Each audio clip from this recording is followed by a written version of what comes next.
بسم اللہ الرحمن الرحیم۔ خلافت کا بوجھ کون اٹھائے، یعنی خلیفہ میں کن صفات کا ہونا ضروری ہے۔ حضرت عاصم رحمۃ اللہ علیہ کہتے ہیں، حضرت ابو بکر رضی اللہ تعالیٰ عنہ نے اپنی بیماری میں لوگوں کو جمع کیا، پھر ایک آدمی کو حکم دیا جو آپ کو اٹھا کر ممبر پر لے گیا، چنانچہ یہ آپ کا آخری بیان تھا۔ آپ رضی اللہ تعالیٰ عنہ نے اللہ تعالیٰ کی حمد و ثنا کے بعد فرمایا، اے لوگو، دنیا سے بچ کر رہو اور اس پر بھروسہ نہ کرو، یہ بہت دھوکے باز ہے، اور آخرت کو دنیا پر ترجیح دو اور اس سے محبت کرو، کیونکہ ان دونوں میں سے کسی ایک سے محبت کرنے ہی سے دوسرے سے بغض پیدا ہوتا ہے، اور ہمارے تمام معاملات امر خلافت کے تابع ہیں۔ اس امر خلافت کے آخری حصے کی اصلاح اسی طریقے سے ہوگی جس طریقے سے اس کے ابتدائی حصے کی ہوئی تھی۔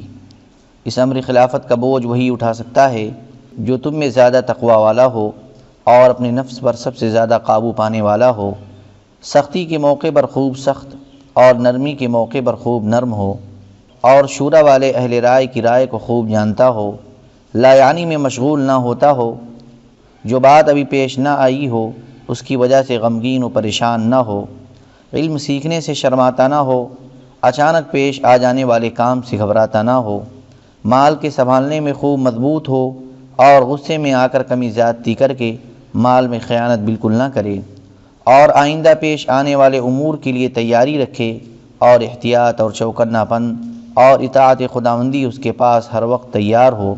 اور ان تمام صفات کے حامل حضرت عمر بن خطاب ہیں۔ یہ بیان فرما کر حضرت ابو بکر رضی اللہ تعالیٰ عنہ ممبر سے نیچے تشریف لے آئے۔ حضرت ابن عباس رضی اللہ عنہما فرماتے ہیں، میں نے حضرت عمر رضی اللہ تعالیٰ عنہ کی ایسی خدمت کی کہ ان کے گھر والوں میں کوئی بھی ویسی نہ کر سکا، اور میں نے ان کے ساتھ شفقت کا ایسا معاملہ کیا کہ ان کے گھر والوں میں سے کوئی بھی ویسا نہ کر سکا۔ ایک دن میں ان کے گھر میں ان کے ساتھ تنہائی میں بیٹھا ہوا تھا، اور وہ مجھے اپنے پاس بٹھایا کرتے تھے اور میرا بہت اکرام فرمایا کرتے تھے۔ اتنے میں انہوں نے اتنے زور سے آہ بھری کہ مجھے خیال ہوا کہ اس سے ان کی جان نکل جائے گی۔ میں نے کہا، اے امیر المؤمنین، کیا آپ نے یہ آہ کسی چیز سے گھبرا کر بھری ہے؟ انہوں نے فرمایا، ہاں، گھبرا کر بھری ہے۔ میں نے پوچھا، وہ کیا چیز ہے؟ انہوں نے فرمایا، ذرا نزدیک آ جاؤ۔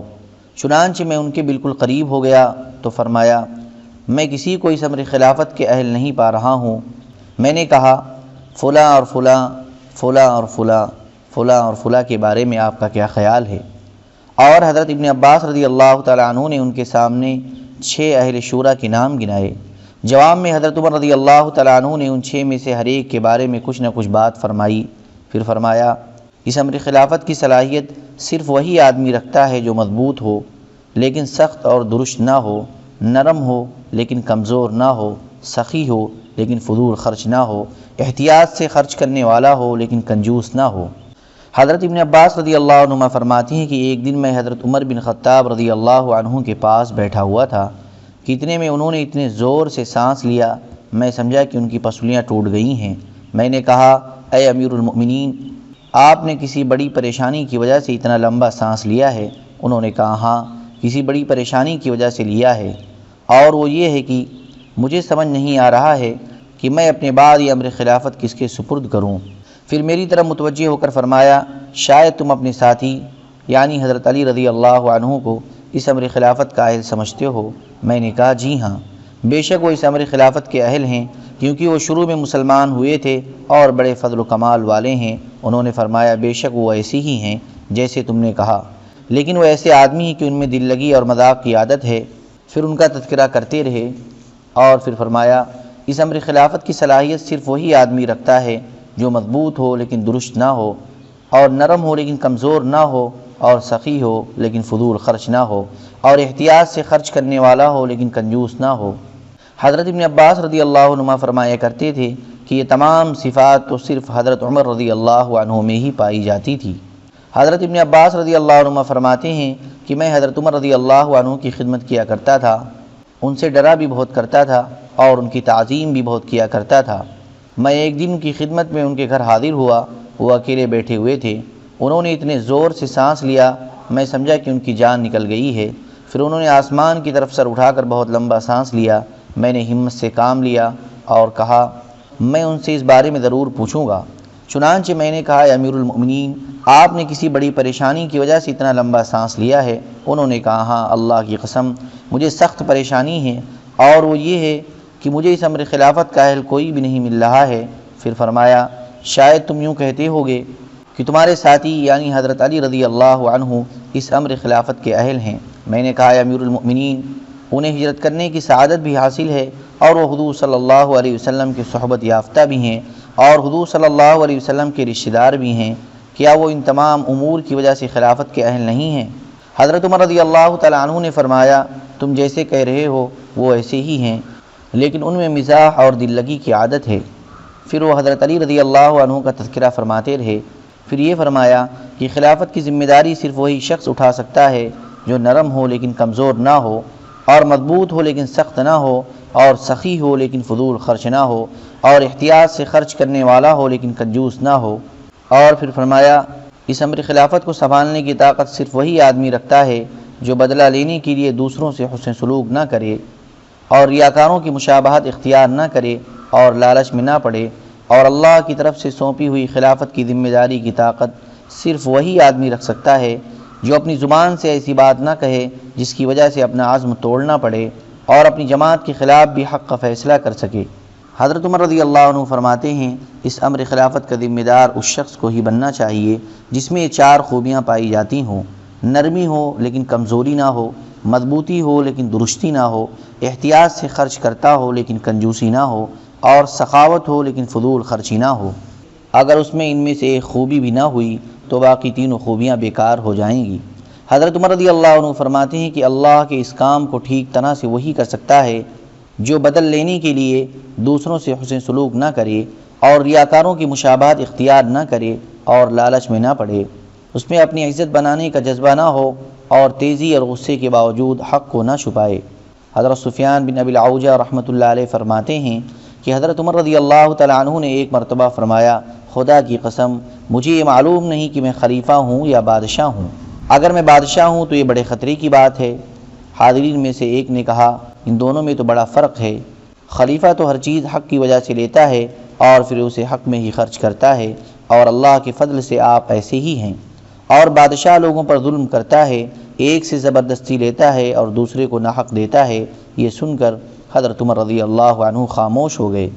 حضرت سلمان رضی اللہ عنہ فرماتے ہیں کہ حضرت عمر رضی اللہ تعالیٰ عنہ نے ان سے پوچھا کہ میں بادشاہ ہوں یا خلیفہ؟ حضرت سلمان رضی اللہ تعالیٰ عنہ نے ان سے کہا اگر آپ نے مسلمانوں کی زمین سے 1 درہم یا اس سے کم و بیش ظلماً لیا ہے اور پھر اسے ناحق خرچ کیا ہے تو آپ بادشاہ ہیں، خلیفہ نہیں ہیں۔ اس پر حضرت عمر رضی اللہ عنہ رو پڑے۔ قبیلہ بنو اسد کے ایک آدمی کہتے ہیں کہ میں حضرت عمر رضی اللہ عنہ کی مجلس میں موجود تھا۔ انہوں نے اپنے ساتھیوں سے پوچھا جن میں حضرت طلحہ، حضرت سلمان، حضرت زبیر اور حضرت کعب رضی اللہ عنہم بھی تھے، فرمایا کہ میں تم سے ایک چیز کے بارے میں پوچھنے لگا ہوں، تم مجھے غلط جواب نہ دینا ورنہ مجھے اور اپنے آپ کو ہلاک کر دو گے۔ میں تمہیں اللہ کی قسم دے کر پوچھتا ہوں کہ کیا میں خلیفہ ہوں یا بادشاہ؟ حضرت طلحہ اور حضرت زبیر رضی اللہ تعالی عنہما نے فرمایا آپ ہم سے ایسی بات پوچھ رہے ہیں جسے ہم جانتے نہیں، ہمیں معلوم نہیں کہ خلیفہ اور بادشاہ میں کیا فرق ہے۔ حضرت سلمان رضی اللہ تعالی عنہ نے کہا میں پورے انشراح صدر کے ساتھ گواہی دیتا ہوں کہ آپ خلیفہ ہیں اور بادشاہ نہیں ہیں۔ حضرت عمر رضی اللہ تعالیٰ عنہ نے فرمایا اگر تم یہ بات کہہ رہے ہو تو تمہیں ایسے فیصلہ کن انداز میں یہ بات کہنے کا حق ہے کیونکہ تم حضور صلی اللہ علیہ وسلم کی خدمت میں حاضر ہو کر ان کی مجلس میں بیٹھا کرتے تھے۔ پھر حضرت سلمان رضی اللہ تعالیٰ عنہ نے کہا میں نے یہ بات اس وجہ سے کہی ہے کہ آپ رعایا میں انصاف کرتے ہیں اور ان میں ہر چیز برابر تقسیم کرتے ہیں اور ان کے ساتھ ایسی شفقت و محبت کا معاملہ کرتے ہیں جیسے کوئی آدمی اپنے گھر والوں کے ساتھ کرتا ہے، اور آپ ہر فیصلہ اللہ کی کتاب کے مطابق کرتے ہیں۔ اس پر حضرت کعب رضی اللہ تعالیٰ عنہ نے فرمایا میرا خیال نہیں تھا کہ اس مجلس میں میرے علاوہ بھی کوئی آدمی ایسا ہے جو خلیفہ اور بادشاہ کے فرق کو جانتا ہے، لیکن اللہ تعالیٰ نے حضرت سلمان رضی اللہ تعالیٰ عنہ کو حکمت اور علم سے بھرا ہوا ہے۔ پھر حضرت کعب رضی اللہ تعالیٰ عنہ نے فرمایا میں اس بات کی گواہی دیتا ہوں کہ آپ خلیفہ ہیں اور بادشاہ نہیں ہیں۔ حضرت عمر رضی اللہ تعالیٰ عنہ نے فرمایا آپ یہ گواہی کس بنیاد پر دے رہے ہیں؟ حضرت کعب رضی اللہ تعالیٰ عنہ نے کہا میں آپ کا ذکر اللہ کی کتاب یعنی تورات میں پاتا ہوں۔ حضرت عمر رضی اللہ تعالیٰ عنہ نے پوچھا کیا اس میں میرا ذکر میرے نام کے ساتھ ہے؟ حضرت کعب رضی اللہ تعالیٰ عنہ نے کہا نہیں بلکہ آپ کا ذکر آپ کی صفات کے ساتھ ہے۔ چنانچہ تورات میں اس طرح ہے کہ پہلے نبوت ہوگی، پھر نبوت کے طریقے پر خلافت اور رحمت ہوگی، پھر نبوت کے طریقے پر خلافت اور رحمت ہوگی، اس کے بعد ایسی بادشاہت ہوگی جس میں کچھ ظلم بھی ہوگا۔ خلیفہ کی نرمی اور سختی کا بیان۔ حضرت سعید بن مسیب رحمۃ اللہ علیہ کہتے ہیں، جب حضرت عمر رضی اللہ عنہ خلیفہ بنائے گئے تو انہوں نے حضور اقدس صلی اللہ علیہ وسلم کے ممبر پر کھڑے ہو کر بیان فرمایا۔ پہلے اللہ کی حمد و ثنا بیان کی، پھر فرمایا، اے لوگو، مجھے معلوم ہے کہ تم لوگ مجھ میں سختی اور درستی دیکھتے ہو۔ اس کی وجہ یہ ہے کہ میں حضور اقدس صلی اللہ علیہ وسلم کے ساتھ ہوتا تھا، میں آپ کا غلام اور خادم تھا، اور آپ کے بارے میں اللہ تعالیٰ نے جیسے فرمایا ہے، بالمؤمنین رؤوف الرحیم، ایمانداروں کے ساتھ بڑے ہی شفیق مہربان ہیں، آپ واقعی ایسے ہی بڑے شفیق اور مہربان تھے، اس لیے میں آپ کے سامنے ستی ہوئی ننگی تلوار کی طرح رہتا تھا۔ اگر آپ مجھے نیام میں ڈال دیتے یا مجھے کسی کام سے روک دیتے تو میں رک جاتا، ورنہ میں آپ کی نرمی کی وجہ سے لوگوں کے ساتھ سختی سے پیش آتا۔ حضور اقدس صلی اللہ علیہ وسلم کی زندگی میں میرا یہی طرز رہا، یہاں تک کہ اللہ تعالیٰ نے حضور صلی اللہ علیہ وسلم کو اپنے یہاں بلا لیا، اور دنیا سے جاتے وقت حضور صلی اللہ علیہ وسلم مجھ سے راضی تھے۔ میں اس پر اللہ تعالیٰ کا بہت شکر ادا کرتا ہوں اور اسے اپنی بڑی سعادت سمجھتا ہوں۔ پھر حضور صلی اللہ علیہ وسلم کے بعد ان کے خلیفہ حضرت ابو بکر رضی اللہ عنہ کے ساتھ میرا یہی رویہ رہا۔ آپ لوگ ان کے کرم، تواضع اور نرم مزاجی کو جانتے ہی ہیں۔ میں ان کا خادم تھا اور ان کے سامنے ستی ہوئی تلوار کی طرح رہتا تھا۔ میں اپنی سختی کو ان کی نرمی کے ساتھ ملا دیتا تھا۔ اگر وہ کسی معاملے میں خود پہل کر لیتے تو میں رک جاتا، ورنہ میں اقدام کر لیتا، اور ان کے ساتھ میرا یہی رویہ رہا، یہاں تک کہ اللہ تعالیٰ نے ان کو دنیا سے اٹھا لیا، اور دنیا سے جاتے وقت وہ مجھ سے راضی تھے۔ میں اس پر اللہ کا بڑا شکر ادا کرتا ہوں اور میں اسے اپنی بڑی سعادت سمجھتا ہوں۔ اور آج تمہارا مسئلہ میری طرف منتقل ہو گیا ہے کیونکہ میں خلیفہ بنا دیا گیا ہوں۔ مجھے معلوم ہے کہ بعض لوگ یہ کہیں گے کہ جب خلیفہ دوسرے تھے یعنی عمر نہیں تھے تو یہ ہم پر سختی کیا کرتے تھے، اب جب کہ یہ خود خلیفہ بن گئے ہیں تو اب ان کی سختی کا کیا حال ہوگا؟ تم پر واضح ہو جانا چاہیے کہ تمہیں میرے بارے میں کسی سے پوچھنے کی ضرورت نہیں، تم مجھے پہچانتے بھی ہو اور تم لوگ میرا تجربہ بھی کر چکے ہو، اور اپنے نبی کی سنت جتنی میں جانتا ہوں اتنی تم بھی جانتے ہو، اور حضور صلی اللہ علیہ وسلم سے میں نے ہر بات پوچھ رکھی ہے۔ اب مجھے ضرورت کی کسی بات کے نہ پوچھنے پر ندامت نہیں ہے۔ تم اچھی طرح سے سمجھ لو کہ اب جب کہ میں خلیفہ بن گیا ہوں تو اب میری سختی جو تم دیکھتے تھے وہ کئی گنا بڑھ گئی ہے، لیکن یہ سختی اس انسان کے خلاف ہوگی جو ظلم اور زیادتی کرے گا، اور یہ سختی طاقتور مسلمان سے حق لے کر کمزور مسلمان کو دینے کے لیے ہوگی، اور میں اپنی سختی کے باوجود اپنا رخسار تمہارے ان لوگوں کے لیے بچھا دوں گا جو پاک دامن ہوں گے اور غلط کاموں سے رکیں گے اور بات مانیں گے۔ اور مجھے اس بات سے بھی انکار نہیں ہے کہ اگر میرے اور تم میں سے کسی کے درمیان کسی فیصلے کے بارے میں اختلاف ہو جائے تو تم جسے پسند کرو میں اس کے ساتھ اس کے پاس چلا جاؤں گا، اور وہ ثالث میرے اور اس کے درمیان جو فیصلہ کرے گا وہ مجھے منظور ہوگا۔ اے اللہ کے بندو، اللہ سے ڈرو اور اپنے بارے میں اس طرح میری مدد کرو کہ میرے پاس ادھر ادھر کی ساری باتیں نہ لاؤ، اور میرے نفس کے خلاف میری اس طرح مدد کرو کہ جب ضرورت پیش آئے تو مجھے نیکی کا حکم کرو اور مجھے برائی سے روکو، اور تمہارے جن امور کا اللہ نے مجھے والی بنا دیا ہے ان میں تم میرے ساتھ پوری خیر خواہی کرو۔ پھر آپ ممبر سے نیچے تشریف لے آئے۔ حضرت محمد بن زید رضی اللہ عنہ فرماتے ہیں کہ ایک مرتبہ حضرت علی، حضرت عثمان، حضرت زبیر، حضرت طلحہ، حضرت عبد الرحمن بن عوف اور حضرت سعد رضی اللہ عنہم جمع ہوئے، اور ان میں حضرت عمر رضی اللہ عنہ کے سامنے بات کرنے میں سب سے زیادہ جری حضرت عبد الرحمن بن عوف رضی اللہ عنہ تھے۔ چنانچہ ان حضرات نے ان سے کہا، اے عبد الرحمن، کیا ہی اچھا ہوتا کہ آپ لوگوں کے بارے میں امیر المؤمنین سے بات کر لیں اور ان سے یہ کہیں کہ بہت سے حاجت مند لوگ آتے ہیں لیکن آپ کی ہیبت کی وجہ سے آپ سے بات نہیں کر پاتے اور اپنی ضرورت پوری کیے بغیر ہی واپس چلے جاتے ہیں۔ چنانچہ حضرت عبد الرحمن رضی اللہ تعالی عنہ نے حضرت عمر رضی اللہ عنہ کی خدمت میں حاضر ہو کر عرض کیا، اے امیر المؤمنین، آپ لوگوں کے ساتھ نرمی اختیار فرمائیں، کیونکہ بہت سے ضرورت مند آپ کے پاس آتے ہیں لیکن آپ کے رعب اور ہیبت کی وجہ سے آپ سے بات نہیں کر پاتے اور آپ سے اپنی ضرورت کہے بغیر ہی واپس چلے جاتے ہیں۔ حضرت عمر رضی اللہ تعالیٰ عنہ نے فرمایا، میں تمہیں اللہ کی قسم دے کر پوچھتا ہوں، کیا تمہیں حضرت علی، حضرت عثمان، حضرت طلحہ، حضرت زبیر اور حضرت سعد رضی اللہ عنہم نے یہ بات کرنے کو کہا ہے؟ حضرت عبد الرحمن رضی اللہ تعالیٰ عنہ نے کہا، جی ہاں۔ حضرت عمر رضی اللہ تعالیٰ عنہ نے فرمایا، اے عبد الرحمن، اللہ کی قسم، میں نے لوگوں کے ساتھ اتنی نرمی اختیار کی کہ اس نرمی پر اللہ سے ڈرنے لگا کہ کہیں وہ اس نرمی پر پکڑ نہ فرما لیں۔ پھر میں نے لوگوں پر اتنی سختی اختیار کی کہ اس سختی پر اللہ سے ڈرنے لگا کہ کہیں وہ اس سختی پر میری پکڑ نہ فرما لیں۔ اب تم ہی بتاؤ کہ چھٹکارا کی کیا صورت ہے؟ حضرت عبد الرحمن رضی اللہ تعالیٰ عنہ وہاں سے روتے ہوئے چادر گھسیٹتے ہوئے اٹھے اور ہاتھ سے اشارہ کرتے ہوئے کہہ رہے تھے، ہائے افسوس آپ کے بعد ان کا کیا بنے گا، ہائے افسوس آپ کے بعد ان کا کیا بنے گا۔ ابو نعیم اپنی کتاب حلیہ میں حضرت شعبی رحمۃ اللہ علیہ سے نقل کرتے ہیں کہ حضرت عمر رضی اللہ تعالیٰ عنہ نے فرمایا، اللہ کی قسم میرا دل اللہ کے لیے اتنا نرم ہوا کہ مکھن سے بھی زیادہ نرم ہو گیا، اور اسی طرح میرا دل اللہ کے لیے اتنا سخت ہوا کہ پتھر سے بھی زیادہ سخت ہو گیا۔ ابن عساکر حضرت ابن عباس رضی اللہ عنہ سے نقل کرتے ہیں کہ جب حضرت عمر رضی اللہ عنہ کو خلیفہ بنایا گیا تو ان سے ایک صاحب نے کہا کہ بعض لوگوں نے اس بات کی کوشش کی کہ یہ خلافت آپ کو نہ ملے۔ حضرت عمر رضی اللہ عنہ نے فرمایا، یہ کس وجہ سے؟ اس نے کہا ان کا خیال یہ تھا کہ آپ بہت سخت ہیں۔ حضرت عمر رضی اللہ تعالیٰ عنہ نے فرمایا، تمام تعریفیں اس اللہ کے لیے ہیں جس نے میرا دل لوگوں کی شفقت سے بھر دیا اور لوگوں کے دل میں میرا رعب بھر دیا۔ جن لوگوں کی نقل و حرکت سے امت میں انتشار پیدا ہو انہیں روکے رکھنا۔ حضرت شعبی رحمۃ اللہ علیہ کہتے ہیں کہ جب حضرت عمر رضی اللہ عنہ کا انتقال ہوا تو اس وقت قریش کے بعد خاص حضرات ان سے اکتا چکے تھے، کیونکہ حضرت عمر رضی اللہ تعالیٰ عنہ نے ان کو مدینے میں روک رکھا تھا اور ان کے باہر جانے پر پابندی لگا رکھی تھی اور ان پر خوب خرچ کرتے تھے اور فرماتے تھے کہ مجھے اس امت کے بارے میں سب سے زیادہ خطرہ تمہارے مختلف شہروں میں پھیلنے سے معلوم ہوتا ہے۔ حضرت عمر رضی اللہ تعالیٰ عنہ نے یہ پابندی مہاجرین میں سے بعض خاص حضرات پر لگا رکھی تھی، اور مہاجرین کے ان خاص حضرات کے علاوہ اور اہل مکہ پر یہ پابندی حضرت عمر رضی اللہ تعالیٰ عنہ نے نہیں لگائی تھی۔